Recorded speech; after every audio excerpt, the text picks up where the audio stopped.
की छाती है वो धर्म है, हमारी भी छाती यहाँ पर भगवान रहते हैं, ये धर्म है। और हमारा पीठ क्या है? अधर्म है। और मानो जो पर्वत हैं वो भगवान की हड्डियां हैं, और जो नदियां हैं वो भगवान की नाड़ियां हैं। भगवान की नाड़ी क्या है? नदियां भगवान की नाड़ी है। इस संसार में जितने भी आप वृक्ष देख रहे हो, ये सारे वृक्ष जो हैं भगवान विराट पुरुष के रोए हैं, रोम है। और जो है तो जो वायु है वो भगवान की श्वास है। क्या है? भगवान की जो श्वास है वो वायु है। और जो काल है वो भगवान की आयु है। काल क्या है? भगवान की आयु है। और जो है तो संसार जो है भगवान का क्रीड़ा स्थल है। जो संसार देख रहे हो ना, ये सरकता रहता है, खिसकता रहता है, चलता रहता है, ये भगवान का क्रीड़ा का स्थल है। भगवान ने छोटे छोटे हम सबको खिलौना बनाया, और जब भगवान का मन पड़ा तो खिलौने को, जैसे छोटे बच्चे क्या करते हैं, बनाते बनाते बना नहीं बना तो बिगाड़ देते हैं, वैसे भगवान भी इस संसार में क्रीड़ा कर रहे हैं बंधुओं। और जो है तो बादल भगवान के केश हैं, विराट पुरुष भगवान के जो बादल हैं वह केश हैं। और संध्या है वो भगवान की वस्त्र है। और जो चंद्रमा है वो भगवान के मन है। चंद्रमा क्या है? मन है। इसीलिए तो वेद भगवान भी कहते हैं कि चंद्रमा मनसो जात चक्षो हो सूरजो अजायत स्रोत्राद वायुश्च प्राणश्च मुखा दग्नि रजायत। और भगवान की जो अग्नि है वो मुख है। क्या है? भगवान का मुख कौन सा है? अग्नि। भगवान अग्नि में पाते हैं। अग्नि में स्वाहा। भगवान के एक मुख नहीं है। भगवान कहते हैं हमारे दो दो मुख हैं। किसी ने पूछा कौन कौन से दो मुख हैं, मुझे भी तो बताओ। भगवान ने कहा, वेद भगवान कहते हैं पहला मुख कौन है? तो कहते हैं ब्राह्मणोस्य मुखमासीद बाहुराजन्यः कृतः ऊरू तदस्य जदवैस्यः पदभ्याग्धुं शूद्रो अजायत। जो पहला मुख है भगवान का वो कौन है? ब्राह्मण है। और दूसरा मुख कौन सा है? तो मुखादग्नि रजायत। भगवान का दूसरा मुख अग्नि है। भगवान दो जगह से भोजन ग्रहण करते हैं, अग्नि में स्वाहा और ब्राह्मण के मुख में आहा। जब ब्राह्मणों को बढ़िया चकाचक खीर पकौड़ी मालपुआ रसमलाई राजभोग कलाकंद नाना प्रकार की मिठाइयों को खिला दोगे तो खा करके जैसे पेट में हाथ घुमाते हैं ना, तो मानो भगवान नारायण तृप्त हो जाते हैं। इसलिए लोग कहते हैं ब्राह्मणों को भोजन कराओ।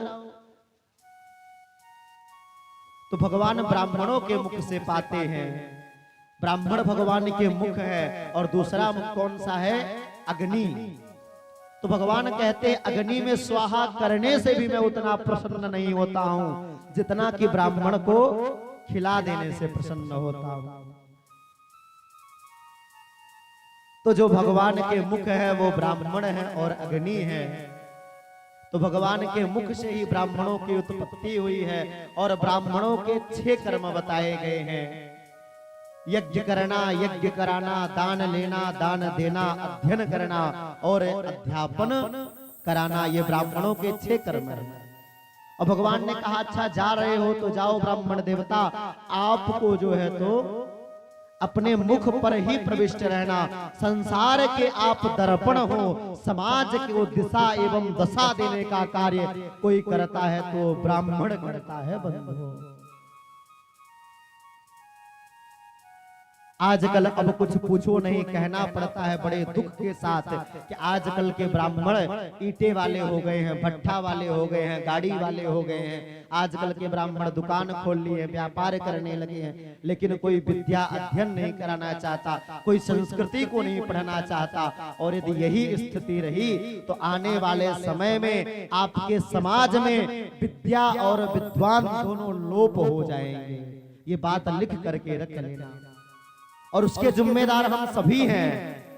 समाज उनका जिम्मेदार है। कोई भी ब्राह्मण बेचारा बचपन से अपनी सारी बचपन की गतिविधियों को परित्याग करके 15 साल 20 साल तक अध्ययन करता है, गुरुकुल में जाकर के सारा क्रीड़ा भूल जाता है और बचपन 5 साल में यज्ञोपवीत हो गया, 5 साल से पढ़ने लगता है, पढ़ते पढ़ते जीवन यापन करता है, शास्त्री करेगा, आचार्य करेगा, पीएचडी करेगा, विद्यावारिधि करेगा, विद्यावाचस्पति करेगा, 25 साल पढ़ता है, तब जाकर के शास्त्री आचार्य की डिग्री हासिल करता है। और जब उसे समाज जो है तो सम्मान नहीं देगा, समाज वाले क्या करते हैं, हम शादी करेंगे, शादी में सबको बुलाते हैं तो डीजे वाले को 50,000 दे देंगे, पान वाले को 10,000 दे देंगे, नाचने वाले को 20,000 दे देंगे, टेंट वाले को 1 लाख दे देंगे। लेकिन जब ब्राह्मण की दक्षिणा की बारी आती है तो सब लोग मिलकर के ब्राह्मण को डांटते हैं, ब्राह्मण को गाली देते हैं कि ये लोग तो लुटेरे हैं।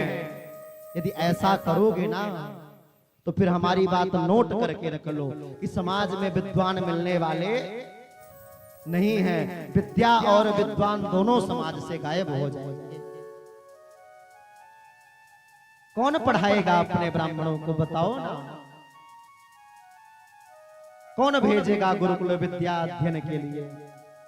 अरे जो सारी रात्रि भर जाग करके तुम्हारा विवाह संस्कार करा दे रहा है, उस ब्राह्मण को तुम गाली देते हो। वो ब्राह्मण जो सर्वे भवन्तु सुखिनः सर्वे सन्तु निरामया, वो कभी एक के लिए नहीं कहता, वो सर्वे भवन्तु सुखिनः की कामना रखता है कि सभी सुख हो, सभी को शांति मिले, सभी को जो है तो आपके घर में नया मंगल होता रहे। आप उसको प्रणाम करोगे, 10 रुपए दे करके भी प्रणाम किए तो वो कहेगा चिरंजीवी भव, आप चिरंजीवी हो जाओ, सदा प्रसन्न रहो, सदा खुश रहो, ऐसा आशीर्वाद देता है। आजकल अब कुछ पूछो नहीं महाराज, समाज की ये व्यवस्था हो गई, सारा समाज केवल और केवल आज ब्राह्मण जो है तो केंद्र बिंदु पर, लक्ष्य पर निर्धारित है।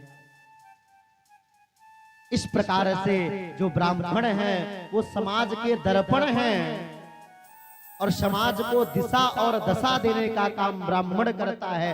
ब्राह्मण चाहता है कि आपके घर में कोई शुभ मंगल हो, विवाह हो। ब्राह्मण ने अपने लिए कभी कहीं कुछ नहीं लिखा, जो मैंने अध्ययन किया है, ब्राह्मण ने अपनी बड़ाई जो है तो कोई भी ग्रंथों में अपने हाथों से नहीं लिखा है। जहां जहां ब्राह्मणों की महिमा है तो कहीं पर मनु महाराज ने लिखा है, तो कहीं पर कोई ऋषि ने लिखा है, लेकिन ब्राह्मणों ने अपनी महिमा कहीं से नहीं लिखा। कोई विवाह करते हो, समाज को जोड़ने का काम ब्राह्मण करते हैं। आप विवाह करोगे तो सबसे पहले तो जो है तो हलवाई की दुकान से मीठा आएगा, हलवाई को बुलाया जाएगा, सामान लाने वाले को बुलाया जाएगा, कथा भी करोगे तो टेंट वाले को बुलाया जाएगा, साउंड वालों को बुलाया जाएगा। ब्राह्मण सबकी रोजगार की व्यवस्थाओं को प्रतिपादित करता है बंधुओं। सबको बुलाया जाएगा, लकड़ी वाले को बुलाया जाएगा, लोहार को बुलाया जाएगा, सबको जोड़ने का काम करते हैं तो वो ब्राह्मण हैं। जो मिट्टी के बर्तन बनाते हैं वो मिट्टी के बर्तन लाएंगे, उसी बर्तन